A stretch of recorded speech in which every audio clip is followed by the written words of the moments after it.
Jadi istighfar mendatangkan rezeki, istighfar memberikan kegembiraan pada saat kita sedang sedih, istighfar akan memberikan solusi dari permasalahan yang sedang kita hadapi. Berita gembira bagi Anda yang belum punya keturunan, yang belum punya pasangan, yang terlilit utang, yang selalu merasa kesedihan, ya, yang masih kena sihir dan belum sembuh, yang semuanya istighfar. Tapi istighfar yang benar-benar rutinkan, berusaha agar selalu istighfar setiap saat, karena manfaatnya besar sekali. Ingatkan kembali teman-teman sekalian statement para salafus salih tentang masalah istighfar, dan ini sudah pernah kita sampaikan untuk mengingatkan kembali. Istighfar ini luar biasa teman-teman sekalian. Luqman al-Hakim pernah menasehati anaknya sambil dia mengatakan, sesungguhnya wahai anakku, Allah memiliki waktu, beberapa waktu yang Allah khususkan untuk mengijabah permintaan hambanya. Maka usahakan di waktu-waktu itu engkau beristighfar. Kira-kira apa rahasia dari perkataan Luqman al-Hakim ini teman-teman sekalian? Kenapa dia tidak mengatakan mintalah keselamatan untukmu, mintalah harta, mintalah keturunan, atau apa saja yang lainnya? Beliau menyuruh anaknya beristighfar, padahal anaknya bukan sedang melakukan dosa. Ternyata teman-teman sekalian, istighfar ini bukan hanya sekedar memaafkan kesalahan-kesalahan kita, memutihkan kesalahan-kesalahan kita, tetapi ada hadis Nabi SAW yang masyhur. Sudah sering kita sampaikan hadis ini, dan ini hadis yang sahih, riwayatkan Bukhari. Kata Nabi SAW, man lazima istighfar, ja'ala Allahu lahu min kulli hammin faraja, wa min kulli diqin makhraja, warazakahu min haitsu la yahtasib. Ini faedah istighfar yang jarang orang renungi. Dia berpikir istighfar hanya mengampuni dosa saja. Perhatikan, barang siapa yang rutin beristighfar, ada dosa atau tidak ada dosa, maka niscaya atau pasti Allah akan menjadikan untuknya kelapangan dari setiap kesedihan. Ada apapun yang dia hadapi, maka akan selesai urusannya, dan jalan keluar dari setiap kesempitan, serta Allah akan memberikan rezeki dari arah yang tidak disangka-sangka. Ini luar biasa ini. Allah akan berikan solusi dari setiap kesedihannya, jalan keluar daripada setiap kesempitan, dan diberikan rezeki dari tempat tidak disangka-sangka.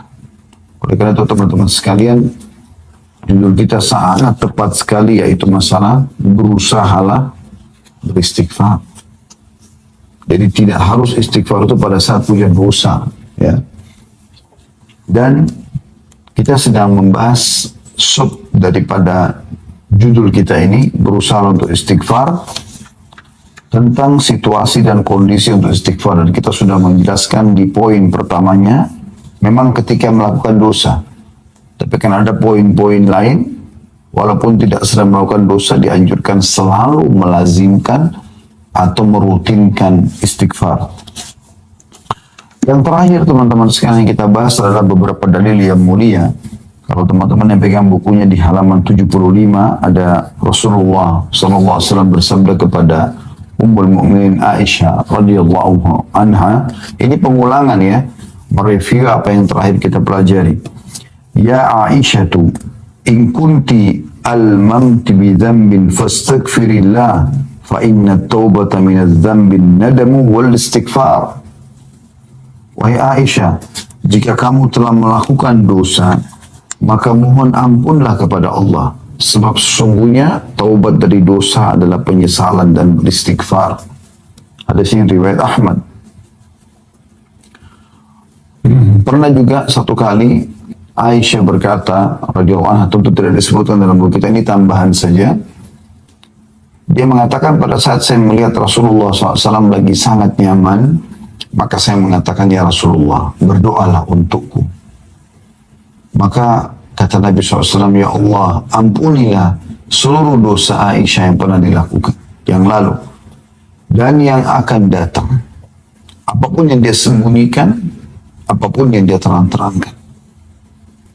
Maka Aisyah pun tersenyum, bahkan dia sempat tertawa gembira sampai-sampai dia meletakkan dahinya di tanah. Maka Nabi SAW mengatakan, apa kau gembira dengan doaku?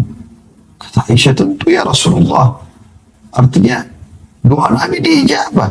Dan belum Aisyah melakukan sudah dimaafkan. Itu permohonan suami yang saleh, seorang Nabi yang mulia pimpinan adab untuk seorang wanita. Khusus lagi buat dia. Bagaimana kita tidak anggap ini sebuah doa yang mulia? Tapi apa perkataan Nabi SAW? Ketahuilah wahai Aisyah, doa yang sama aku ucapkan untuk seluruh umatku setiap kali aku sholat. Sallallahu alaihi wasallam. Ini kemuliaan yang luar biasa. Berarti walaupun Nabi SAW tidak bertemu dengan kita, beliau memohon kepada Allah agar dosa-dosa kita dimaafkan. Juga hadis yang terakhir yang sempat kita bahas teman-teman sekalian adalah tentang bahayanya dosa itu. Karena dia akan menjadi sebuah titik kelam dalam hati yang otomatis akan mengacaukan hati yang merupakan mahkota daripada tubuh kita. Hadis Nabi SAW di halaman 77 ya, atau di halaman 76. Innal abda idza akhta'a khati'atan nukitat fi qalbihi nuqtatun sauda fa idza huwa naza'a wastakfara wa taba suqila qalbuhu wa in 'ada zida fiha hatta ta'lu 'ala qalbihi wa huwa ar-ranu alladhi dzakara Allah kalla barrana 'ala qulubihim ma kanu yaksibun. Sesungguhnya seorang hamba bila melakukan satu kesalahan atau dosa, maka dalam hatinya terbentuk satu bercak hitam. Jika dia meninggalkan kesalahannya, beristighfar, memohon maaf, dan bertaubat, janji sama Allah tidak mengulanginya, maka hatinya dibuat cemerlang kembali, cerah kembali, segar kembali. Jika dia kembali melakukan dosa, maka bercak hitam itu dibuat semakin bertambah sehingga menutupi hatinya. Dan itulah makna tafsir kata arran dalam firman Allah Subhanahu wa taala, kalla barrana ala qulubihim ma kanu yaksibun. Sekali-kali tidak, bahkan apa yang mereka kerjakan itu telah menutupi hati mereka, maksudnya dosanya. Jadi ini sudah kita jelaskan panjang lebar pada pertemuan yang lalu. Kita lanjutkan dengan poin yang kedua, waktu-waktu yang dianjurkan beristighfar setelah poin pertama, yaitu melakukan dosa, langsung istighfar. Yang kedua adalah setelah melaksanakan ketaatan. Rasulullah SAW bila selesai mengerjakan sholat, beliau beristighfar 3 kali dan mengucapkan, Allahumma antas salam, wa minkas salam, tabarakta ya dzal jalali wal ikram. Beliau mengatakan astagfirullah, astagfirullah, astagfirullah pertama sekali begitu salam, agar kalau ada kesalahan dalam sholat dimaafkan oleh Allah. Lalu beliau mengatakan, ya Allah, engkaulah zat yang maha memberi keselamatan dan darimulah segala keselamatan. Maha suci engkau, wahai zat yang maha agung lagi maha mulia. Ini diriwayatkan Bukhari dan Muslim dan juga Imam Ahmad.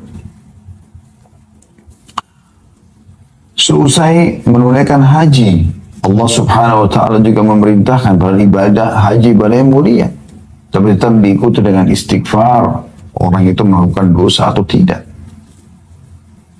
Dalam firman-Nya dalam surah Al-Baqarah ayat 199 Allah berfirman, A'udzu billahi minasyaitonir rajim, "Tsumma afidhu min haitsu afadha an-nas wastaghfirullah, innallaha ghafurur rahim." Kemudian bertolaklah kalian dari tempat yang banyak orang bertolak, maksudnya dari Arafah di tanggal 9 Zulhijjah menuju ke Muzdalifah, dan mohonlah ampunan kepada Allah, sesungguhnya Allah Maha Pengampun lagi Maha Penyayang. Jadi puncak ibadah haji hari Arafah itu tanggal 9 Zulhijjah.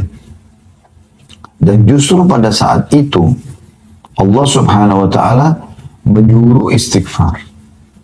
Saya juga sebenarnya ingatkan ya, bagaimana Nabi Adam alaihissalam, bagaimana Nabi Yunus alaihissalam pada saat mereka melakukan pelanggaran yang sudah Allah gambarkan. Nabi Adam memakan dari pohon buah yang dilarang, kemudian Nabi Yunus meninggalkan kaumnya sebelum diizinkan, walaupun niatnya baik ingin mencari lokasi dakwah baru, tapi belum ada perintah dari Allah, maka mereka bukan minta kepada Allah, bukan Nabi Adam minta agar dikembalikan ke surga, dikembalikan fasilitasnya, bukan juga Nabi Yunus minta dikembalikan kepada kaumnya. Keduanya langsung mengucapkan permohonan maaf kepada Allah. Nabi Adam AS mengatakan, Rabbana zalamna anfusana, ya Allah, kami telah menzalimi diri kami dengan pelanggaran ini. Wa in lam taghfir lana wa tarhamna lanakunanna minal khasirin. Kalau kau tidak maafkan kami, memaafkan kami, ya. Wa in lam taghfir lana wa tarhamna, dan kau kasihani kami, lanakunanna minal khasirin, kami pasti akan termasuk menjadi orang-orang yang rugi. Kemudian Nabi Yunus AS mengatakan apa? La ilaha illa anta subhanaka inni kuntu minadh dhalimin. Tidak ada Tuhan yang berhak disembah, tidak ada tempat saya bergantung, ya Allah, sesungguhnya aku termasuk orang-orang yang zalim, dan aku mengakui kesalahanku. Seusai wudu disyariatkan juga membaca subhanakallahumma wa bihamdika asyhadu an la ilaha illa anta astaghfiruka wa atubu ilaik. Maha suci engkau ya Allah, dan segala puji bagimu. Aku bersaksi tiada Tuhan yang berhak disembah kecuali engkau. Aku beristighfar dan bertaubat kepadamu. Ini mirip dengan doa kafaratul majlis, ya. Pada saat dari majlis juga begitu. Intinya disuruh memohon ampun. Begitu juga seusai melaksanakan qiyamul lail, sholat yang mulia. Dianjurkan Allah menyifati hamba-hambanya yang suka sholat malam ini, semoga Allah jadikan kita mereka, dengan firman-Nya dalam surah Al-Imran ayat 17, A'udzu billahi minasyaitonir rajim wal mustaghfirina bil ashar. Dan orang-orang yang setelah mereka sholat malam, mereka suka memohon ampun pada waktu sahur atau sebelum fajar. Saya ingatkan kembali, istighfar bukan hanya diucapkan kalau dosa sedang terjadi. Ini penting. Saya sudah bacakan tadi hadis yang sahih. Man lazimal istighfar ja'alallahu lahu min kulli hammin faraja. Siapa yang selalu rutin melakukan istighfar, Allah akan berikan, ya, kalau kita bahasakan, kegembiraan setelah kesedihan. Wa min kulli dhiqin makhraja, dan dari setiap kesempitan jalan keluar. Wa razaqahu Allah min haitsu lam yahtasib, dan Allah akan berikan dia rezeki dari tempat dia tidak sangka-sangka. Jadi istighfar mendatangkan rezeki, istighfar memberikan kegembiraan pada saat kita sedang sedih, istighfar akan memberikan solusi dari permasalahan yang sedang kita hadapi. Ada seorang diceritakan di Pakistan, ya, ini kisah dinukil oleh Syekh Hasan bin Ahmad bin Hasan, ya. Kebetulan beliau tulis buku tentang keajaiban sedekah dan istighfar. Di kisah beliau terakhir di buku itu saya sempat baca. Dia cerita tentang ada seorang di Pakistan terjadi gempa, dan dia menceritakan kisahnya. Pada saat dia sedang selesai sholat, kemudian dia ingin rebahan di malam hari, tiba-tiba terjadi gempa, dan itu hitungan menit saja. Bahkan tiba-tiba dinding-dinding rumah retak, atap-atap mulai rubuh, dan orang ini mengatakan, saya tidak tahu harus berbuat apa lagi. Tapi akhirnya lisannya diilhamkan oleh Allah untuk mengatakan istighfar. Astagfirullah, astagfirullah. Sudah pasrah saja. Karena nggak mungkin lari. Lagi berubuh, lagi runtuh bangunan tersebut. Maka setelah selesai gempa itu dalam hitungan menit, subhanallah, rumah semua runtuh, kecuali atap yang dia ada di bawahnya. Hanya itu yang bertahan dengan sedikit tembok yang menahannya. Kemudian dia bilang dia bisa keluar dari permasalahan itu. Beliau juga mengangkat kisah ada seseorang yang sudah lama menikah, tidak punya keturunan. Lalu dia komitmen dengan istrinya, sekarang kita perbanyak istighfar. Bukan istighfar saja, perbanyak istighfar dengan kehadiran hati, lalu mohon kepada Allah Subhanahu wa Ta'ala.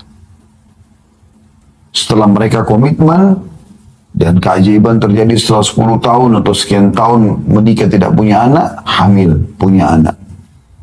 Lalu Begitu selesai masa nifas, suaminya mengatakan, saya mengingatkan, kebetulan dia berikan nama anak pertama Yusuf, maka dia berjulukan Abu Yusuf sekarang karena sudah punya anak.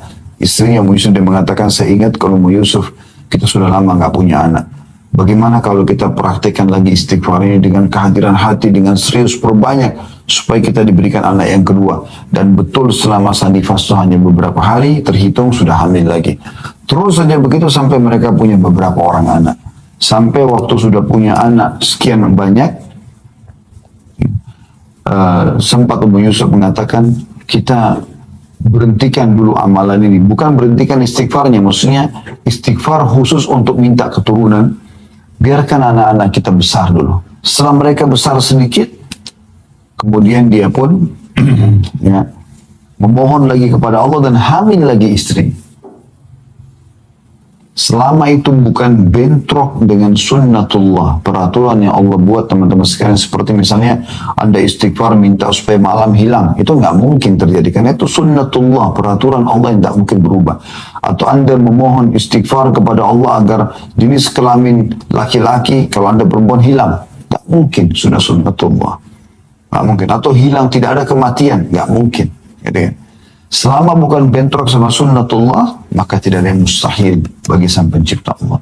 Berita gembira bagi Anda yang belum punya keturunan, yang belum punya pasangan, yang terlilit utang, yang selalu merasa kesedihan, ya, yang masih kena sihir dan belum sembuh, yang semuanya istighfar, istighfar. Tapi istighfar yang benar-benar. Tutup mata Anda, renungi, terus ikhlaskan niat astaghfirullahaladzim alladzi la ilaha illa huwal hayyul qayyum wa atubu ilaih. Saya pribadi teman-teman pernah duduk di Madinah pada saat kami mau ujian. Itu saya duduk sambil coba baca pelajaran, belum faham-faham teman-teman. Kemudian saya tiba-tiba mengingat dulu ada satu dosen tingkat 2 kuliah di dakwah waktu itu. Kemudian dia mengatakan, atau kita belajar hadis termasuk dengan sanad-sanadnya, yang siapa yang membaca astaghfirullahaladzim alladzi la ilaha illa huwal hayyul qayyum wa atubu ilaih, ada sifat Allah al-hayyul qayyum yang maha hidup dan terus menerus mengurus makhluknya, maka akan diampuni dosanya walaupun sebanyak buih di lautan. Subhanallah, saya berapa kali baca gak faham-faham dan tidak konsentrasi. Pecah konsentrasi. Sebentar berdiri ngambil air zam-zam, sebentar kembali lagi, sebentar tersibukkan dengan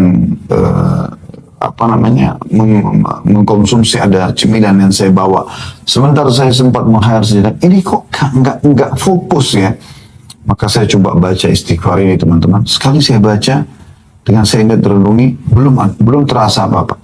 Tapi begitu saya ulangin 5, 6, 7 kali, tapi terus dengan tenang, dengan konsentrasi, beda sekali, subhanallah. Saya merasa seperti ada semangat baru yang membuat akhirnya saya lebih semangat dan muncul tiba-tiba. Setelah itu saya baca, alhamdulillah saya faham pelajaran tersebut dan nilainya Masya Allah, tabarakallah, besoknya luar biasa, memuaskan gitu. Jadi ini luar biasa teman-teman sekalian. Jadi memang istighfar itu bukan hanya sekedar memaafkan, bukan hanya sekedar pengakuan penyesalan, permohonan maaf kepada Allah pada saat kita berdosa, tapi memang untuk memberikan solusi dari setiap permasalahan kita. Bahkan Nabi SAW mengatakan tadi, memberikan rezeki dari tempat tidak disangka-sangka. Ya. Kemudian beliau mengatakan juga Allah memerintahkan kepada nabinya Sallallahu Alaihi Wasallam, Nabi Muhammad SAW, di akhir dakwah beliau dalam menyebarkan agama Allah dan kesungguhan beliau di jalannya untuk beristighfar. Nabi Muhammad SAW sudah berdakwah, sudah dengan pengorbanan luar biasa, Allah tetap suruh ikutkan dengan istighfar. Jadi istighfar, sekali lagi saya ulangi, bukan hanya sekedar kalau kita berbuat dosa, tapi rutinkan, berusaha agar selalu istighfar setiap saat, karena manfaatnya besar sekali. Perhatikan Allah jelaskan dalam Al-Quran, dalam surah An-Nashr,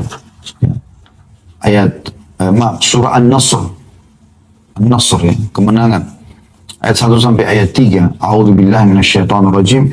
Idza ja'a nasrullahi wal fath wa ra'aitan nasa yadkhuluna fi dinillahi afwaja Wasabbih bihamdi rabbika wastaghfirhu innahu kana tawwaba.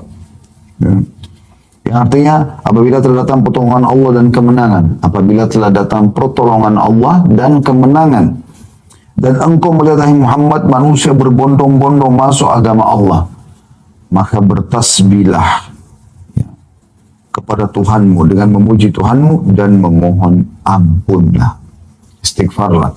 Sesungguhnya Dia Maha menerima taubat hamba-hambanya. Ibnu Qayyim rahimahullah berkata, orang-orang yang mempunyai tekad dan basirah lebih sering beristighfar, maksudnya petunjuk dari Allah ini. Lebih sering beristighfar setelah melaksanakan amalan-amalan ketaatan, karena mereka melihat kekurangan diri mereka dalam menjalankan ketaatan-ketaatan itu, dan tidak mengerjakan amalan-amalan tersebut karena Allah sebagaimana yang layak bagi kemuliaan dan keagungannya. Dan seandainya tidak ada perintah, tentu tidak ada seorang pun berani melakukan ibadah ini, dan dia tidak rela dengan hal itu bagi tuannya. Ini maksudnya adalah perkataan Ibnu Qayyim rahimahullah, harusnya kita ini walaupun kita sudah merasa maksimal dalam mengerjakan ibadah.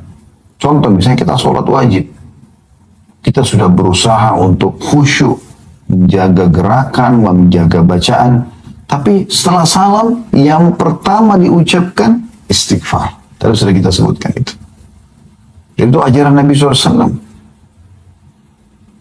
Berarti memang ada sesuatu dengan istighfar ini. Tadi sudah kita sebutkan setelah haji, setelah sholat malam,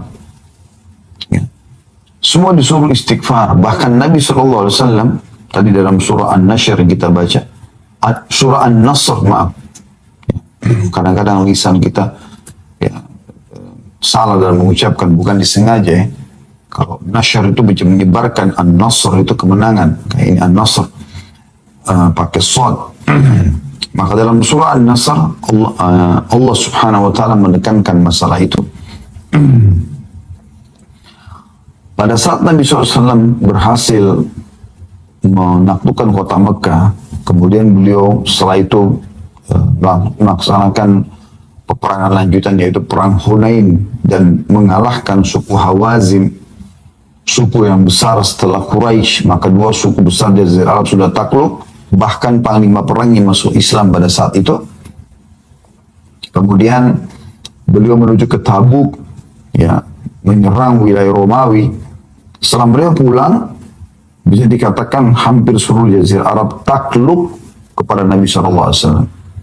Maka pada saat itu manusia berbondong-bondong datang. Ada yang memang karena hatinya tersentuh mendapat hidayah Islam, ada yang takut kepada kaum muslimin. Maka manusia berbondong-bondong datang masuk Islam. Allah mengatakan, pada saat kemenangan Allah sudah datang, hai Muhammad, dan kau melihat manusia berbondong-bondong masuk ke agama Allah, maka bertasbihlah kepada Tuhanmu. Bilang subhanallah, maha suci Allah. Alhamdulillah, segala puji bagi Allah. Kemudian beristighfarlah. Wastaghfiruh. Nabi disuruh istighfar. Karena jangan sampai nanti ini bisa membuat riya, bisa membuat sombong. Istighfar membuat kita lebih merendah. Karena Allah maha menerima taubat hamba. Makanya Nabi Muhammad SAW pada saat masuk ke Mekah, beliau menundukkan kepalanya SAW yang mulia sampai terlihat seakan-akan batang leher beliau ini itu sama rata dengan bagian tengah kepalanya SAW, karena merendahnya kepada Allah Subhanahu wa Ta'ala. Yang ketiga, dalam zikir-zikir rutin harian, kata beliau, ini yang dianjurkan istighfar. Doa-doa sholat pada umumnya berisi istighfar. Misalnya dalam doa istiftah, di dalam doa sujud. Kan itu doa istiftah misalnya, atau istiftah itu kan, Allahumma ba'id baini wa baina khatayaya. Ya Allah, jauhkan antara aku dengan dosaku, gitu kan. Itu termasuk memohon ampun. Di antara doa sujud, Rabbi ghafirli warhamni, Rabbi ghafirli, ya Allah ampunilah aku, warhamni, kasihanilah aku, dan seterusnya. Dalam ruku dan sujud ada subhanakallahumma bihamdika Allahumma ghafirli. Salah satu doa ruku yang sama juga dengan doa sujud. Maha suci engkau ya Allah, ampunilah dosa-dosaku. Gitu kan. Ketika Abu Bakar radhiyallahu anhu memohon atau meminta kepada Nabi SAW agar mengajarinya doa yang akan dia ucapkan dalam sholat khusus, Abu Bakar minta doa khusus, ya Rasulullah, saya minta doa khusus dari Anda. Saya baca dalam sholat saya. Lalu Nabi SAW memerintahkan membaca Allahumma inni zalamtu nafsi zulman kathiran wa la yakfiru dhunuba illa ant faghfirli min indika warhamni innaka antal ghafurur rahim.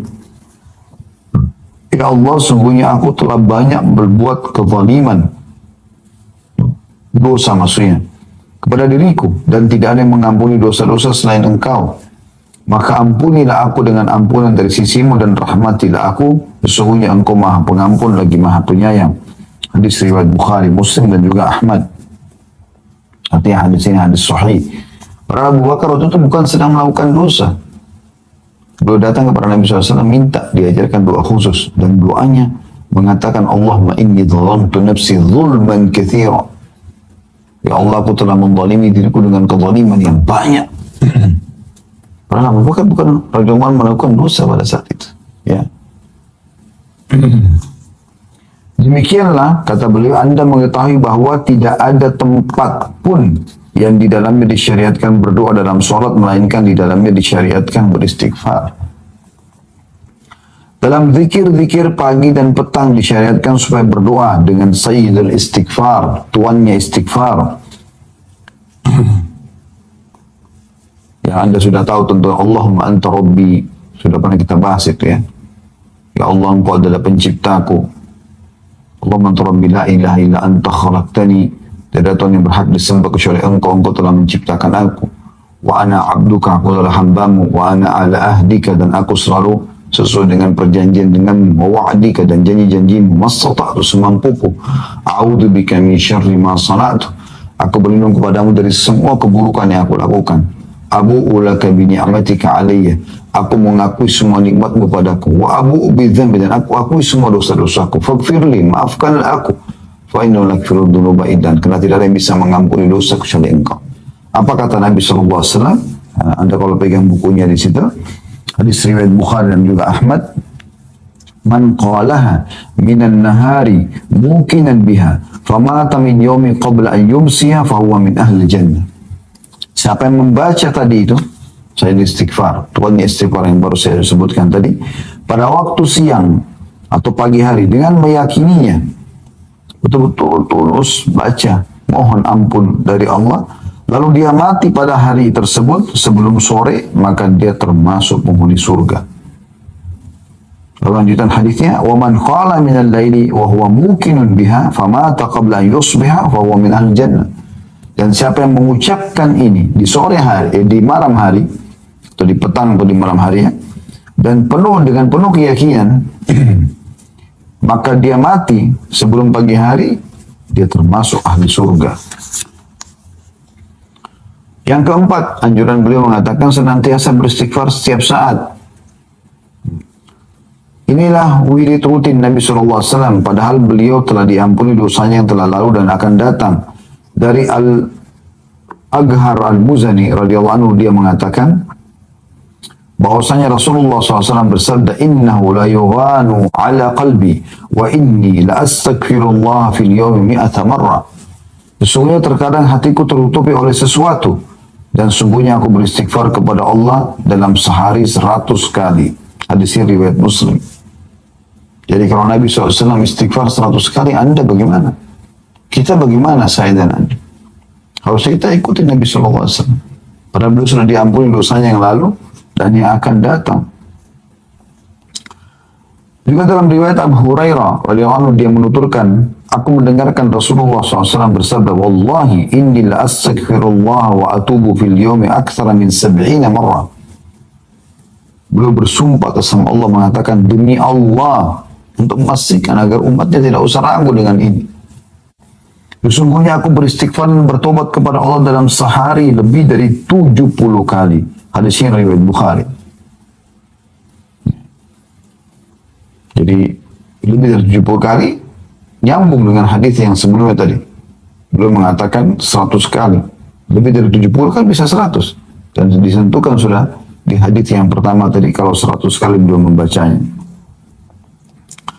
Dan Ibnu Umar meriwayatkan juga, dia menuturkan inna kunna la na'uddu li Rasulillah sallallahu alaihi wasallam fil majlisil wahidi mi'ata marra rabbighfirli wa tub alayya innaka antat tawwabur rahim. Sesungguhnya kami biasa menghitung bahwa dalam satu majlis Rasulullah SAW mengucapkan doa ini 100 kali.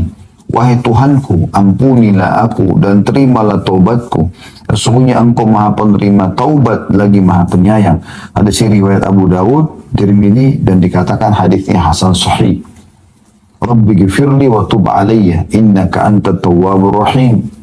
Nabi SAW membacanya dalam satu majlis 100 kali. Dari riwayat ini kita bisa lihat bahwasanya bukan berarti angka istighfar dipatok 100 kali. Tapi bisa bermakna bahwasanya Nabi SAW di setiap kali kesempatan membaca minimal 100 kali. Atau membaca 100 kali istighfar. Ya. Artinya dalam sehari bisa lebih daripada itu. Maka boleh orang seperti dulu kita berusaha selalu istighfar setiap saat. Pokoknya jangan diam teman-teman sekalian. Diam Anda tuh zikrullah. Berdoa. Memuji Allah kah? Bertakbir kah? Bertahlil kah? Beristighfar kah? Terus. Dalam banyak doa yang diucapkan oleh Nabi SAW, beliau senantiasa memohon ampun kepada Allah. Seperti misalnya dari Aisyah radhiyallahu anha, beliau berkata, "Ma sallan Nabi sallallahu alaihi wasallam salatan ba'da an nazalat alaihi idza ja'a nasrullah al-fathu illa yaqulu fiha subhanaka rabbana wa bihamdika Allahumma ighfirli." Tidaklah Nabi SAW melaksanakan salat setelah turunnya ayat surah An-Nasr tadi ya. Pada saat datang kemenangan Allah, idza ja'a nasrullah wal fath, kecuali beliau selalu membaca subhanaka rabbana wa bihamdika Allahumma ighfirli. Maha suci Engkau wahai Tuhan kami dan segala puji bagimu ya Allah, ampunilah aku. Saya ulangi, Maha suci Engkau ya Allah, subhanaka rabbana, Maha suci Engkau wahai Tuhan kami, wa bihamdika, dan puji-pujian untukmu, Allahumma ighfirli, ya Allah ampunilah aku. Dan Nabi SAW selalu baca ini, Allahumma ighfirli, Allahumma ighfirli. Dari Abu Musa radhiyallahu anhu dari Nabi SAW bahwa beliau juga pernah berdoa dengan doa ini, Rabbi gfirli khati'ati wa jahli, Rabbi gfirli khati'ati wa jahli, wa israfi fi amri kulli, wa ma anta a'lamu bihi minni, Allahumma gfirli khatayaya wa amdi, wa jahli wa hazli, wa kulla dhalika indi, Allahumma ighfir li ma qaddamtu wa ma akhartu wa ma asrartu wa ma alantu, antal muqaddimu wa antal muakhiru wa anta ala kulli syai'in qadir. Ya Allah, ampunilah kesalahanku, ketidaktahuanku, berlebih-lebihanku dalam segala urusanku, dan apa yang Engkau lebih tahu mengenai hal itu daripada aku. Ya Allah, ampunilah kesalahanku, kesengajaanku, ketidaktahuanku, dan kelemahanku. Semua itu ada padaku. Ya Allah, ampunilah dosa-dosaku yang telah lalu dan akan datang. Apa yang aku lakukan secara sembunyi-sembunyi dan secara terang-terangan. Engkau lah yang maha mendahulukan dan Engkau lah yang maha mengakhirkan. Dan Engkau maha kuasa atas segala sesuatu. Hadis riwayat Bukhari dan Muslim. Dan Nabi SAW sering baca ini. Perhatikan teman-teman, lafadznya luar biasa. Ya, lafadznya luar biasa. Ya Allah, ampunilah kesalahanku dan ketidaktahuanku dan berlebihanku dalam semua urusanku. Karena Nabi SAW tidak berlebihan, tapi beliau merendah di hadapan Sang Pencipta Allah. Ini luar biasa. Dan apapun yang engkau ketahui atau engkau lebih tahu daripada aku, ya Allah, ampunilah kesalahanku, diulangi lagi, kesengajaanku, ketidaktahuanku, dan kelemahanku. Semua itu ada padaku. Jadi beliau mengucapkan luar biasa. Ya Allah, ampuni dosa-dosaku yang lalu dan akan datang. Perhatikan, memohon maaf bukan cuma yang lalu, yang akan datang pun kita minta. Serta yang aku lakukan sembunyi-sembunyi dan terang-terangan. Jadi ini permintaan yang luar biasa. Ya. Dari Ibnu Abbas juga radhiyallahu anhu bahwasanya Rasulullah SAW pernah berdoa, Allahumma laka aslamtu wa bika amantu wa alaika tawakkaltu wa ilaika anabtu wa bika khasamtu wa ilaika hakamtu faghfir li ma qaddamtu wa ma akhartu wa ma asrartu wa ma alantu antal muqaddim wa antal muakhir la ilaha illa ant. Ya Allah, kepadamu lah aku berserah diri. Allahumma laka aslamtu wa bika amantu, kepadamu lah aku beriman, wa alaika tawakkaltu, kepadamu lah aku bertawakal mengalihkan urusan pekerjaanku, wa ilaika anabtu, dan kepadamu lah aku akan kembali, wa bika khasamtu, dan dengan hujjamu aku berargumen. Kemudian dikatakan wa ilaika hakamtu, dan kepadamu lah aku meminta keputusan, faghfir lima qaddamtu wa ma akhartu, maka ampunilah semua dosaku yang lalu dan yang kemudian. Ya, perhatikan selalu diikuti dengan yang akan datang. Ya. Wa ma asrartu wa ma alantu, dan apapun yang aku rahasiakan dan aku tampakkan. Antal muqaddim wa antal muakhir la ilaha illa anta. Karena kau zat yang mendahulukan dan mengakhirkan, tidak ada Tuhan yang berhak disembah kecuali Engkau. Hadisnya riwayat Bukhari Muslim. Kata penulis, ya Allah, dosa apa gerangan yang dilakukan oleh jiwa yang suci tersebut? Maksudnya Nabi Muhammad SAW. Sampai begitu luar biasa memohon pemaafan kepada Allah. Kesalahan apakah yang disembunyikan dan dinyatakan? Karena Nabi SAW tidak ada yang tersembunyi apapun dari sikap beliau, perbuatan beliau kepada Allah Subhanahu. Yang terdahulu dan kemudian yang beliau lakukan. Apa yang Nabi lakukan? Dosa masa lalu dan dosa akan datang. Tidak ada sebuah kerendahan, tapi beliau ingin menekankan kerendahannya kepada Allah Subhanahu. Dia hamba, ya, dia ingin menekankan kepada umatnya, aku saja begini, bagaimana kalian? Kata penulis, jika Nabi SAW yang telah diampuni dosa-dosanya yang terdahulu dan yang kemudian, total kemudian, tinggi sebutan beliau dan tinggi derajat beliau, beristighfar kepada Allah dalam sehari 100 kali, bahkan dalam satu majlis 100 kali. Lalu bagaimana halnya dengan kita, orang-orang yang sering mencampur adukan antara kebaikan dan keburukan, sering melakukan dosa dan tidak sempurna dalam melaksanakan kewajiban? Bagaimana bisa kita tidak istighfar kecuali hanya habis sholat, astagfirullah, astagfirullah, selesai? Bagaimana kita lalaikan istighfar 100 kali minimal dalam sehari? Nabi SAW kadang-kadang 100 kali dalam satu majlis. Rabbi ghfirli wa tub alayya, selalu beliau ulang-ulangi. Ya. Jadi surah An-Nasr bersatu, subhanaka rabbina, ya, subhanaka Allahumma bihamdika, ya, Allahumma ghfirli. Saudaraku yang mulia, kata beliau, karena sedemikian rupa kedudukan istighfar, maka jangan sampai ia berpisah dari kita di majlis atau kediaman. Hendaklah lisan kita senantiasa melantunkan istighfar dan taubat setiap saat dan setiap waktu. Serta hendaklah kita berusaha menjaga doa-doa rutin dan mengingat dosa-dosa kita dan kekurangan kita dalam menjalankan kewajiban kepada Allah dalam keadaan berdoa kepadanya. Ini Ramadan, kesempatan. Jiwa kita betul-betul lagi sangat siap untuk mendekatkan diri kepada Allah. Lebih siap dari sebelumnya. Jangan sia-siakan ini. Sehingga nanti akan Anda sudah seperti orang yang punya bekal yang sangat bagus, yang sangat kuat setelah Idul Fitri nanti. Untuk Anda terapkan dalam kehidupan sehari-hari. Ini masa training. Masih tersisa sampai 7-8 hari ke depan. Jangan sia-siakan, saudaraku. Istighfar yang berbekas dalam jiwa dan terlaksana tujuannya ialah istighfar yang di dalamnya hati dan lisan sejalan. Sebab istighfar adalah tanda taubat dan berhenti melakukan dosa serta perasaan berdosa dan bersalah.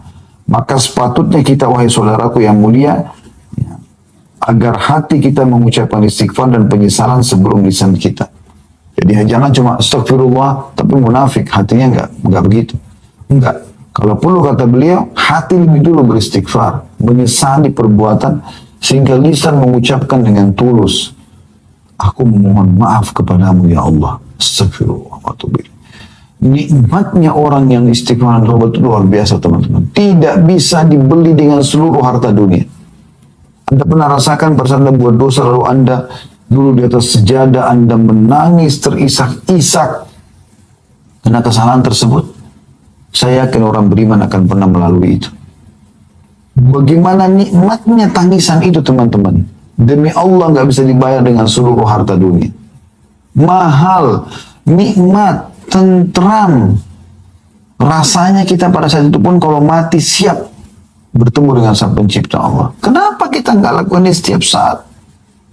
Semoga Allah mudahkan kita bisa melakukan istighfar selalu setiap saat dan tobat kepadanya.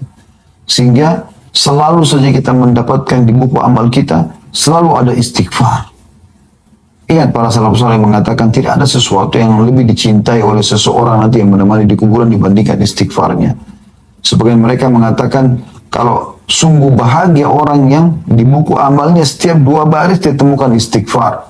Sehingga kalau ada kesalahan dimaafkan, ada kesalahan dimaafkan. Itu luar biasa. Kata beliau, istighfar wahai saudaraku yang mulia ada Allah Maha Suci dan Maha Tinggi. Disebutkan dari Ali radhiyallahu anhu bahwasanya Rasulullah SAW bersabda, Inna rabbaka ya'jabu min abdihi idza qala rabbi ghfirli dhunubi wa huwa ya'lamu annahu la yaghfiru dhunuba ghairi. Sesungguhnya Tuhan kagum kepada hambanya. Allah kagum kepada siapa? Apabila seseorang mengucapkan, wahai Tuhanku, ampunilah dosa-dosaku. Sedangkan dia mengetahui bahwa tidak ada yang dapat mengampuni dosa melainkan aku, kata Allah. Hadis riwayat Abu Daud, Tirmidzi, dan dikatakan hadisnya hasan sahih. Allah kagum kepada kita. Siapa kita ini mau dikagumi oleh Allah? Kalau kita dikagumi oleh seseorang saja sosok mungkin yang juga punya nama, kita sudah sangat bangga luar biasa. Kalau nama Anda disebutkan di medsos oleh seseorang, Anda pasti bangga. Apalagi orang itu kalau terkenal. Bagaimana dengan Sang Pencipta Allah kagum dengan lisan dan hati kita beristighfar. Merendah kepada Sang Pencipta Allah. Dan ingat selalu, saya ulangi lagi teman-teman. Ya. Istighfar bukan hanya pada saat dosa terjadi. Iya, Anda butuh istighfar pada saat itu. Tapi tema kita ini berusaha selalu istighfar setiap saat. Itu bukan hanya karena itu. Ingat hadis tadi yang sudah saya sampaikan. Man lazima istighfar ja'alallahu lahu min kulli hammin faraja. Siapa yang melazimi istighfar, merutinkannya selalu lisannya dan hatinya astagfirullah, atubu sambil jalan, sambil lip, sambil belanja, sambil menyelesaikan pekerjaannya. Tidak mengganggu apa-apa. Cuma lisan sama hati. Allah akan berikan kesenangan. Ya, dari kesedihannya diganti kesenangan dari kesenangan. Wa min kulli dikin makhraja, dan dari setiap kesempitan jalan keluar. Wa yarzaqallahu min haitsu la yahtasib, dan Allah akan berikan rezeki dari tempat tidak disangka-sangka. Ini luar biasa. Kemudian beliau tutup dengan hadis yang lain adalah diriwayatkan oleh Hakim dari hadis Ali radhiyallahu anhu, innallaha ta'ala la ya'jabu min al-'abdi idza qala la ilaha illa anta inni qad zalamtu nafsi faghfir li dhunubi innahu la yaghfiru dhunuba illa ant qala abdi arafa anna lahu rabban yaghfiru wa yu'aqib. Sesungguhnya Allah benar-benar kagum kepada seorang hamba apabila dia mengucapkan tidak ada Tuhan yang berhak disembah kecuali Engkau. Coba pelan-pelan ucapkan ini. Tidak ada Tuhan yang berhak disembah kecuali Engkau. Sesungguhnya aku telah menzalimi diriku. Aku telah melakukan dosa dan ini kezaliman terhadap diriku. Maka ampunilah dosa-dosaku. Bersihkan semua itu ya Allah. Sesungguhnya tidak ada yang dapat mengampuni dosa-dosa kecuali Engkau.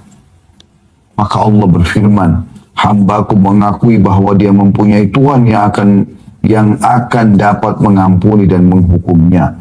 Hadis riwayat Al-Hakim.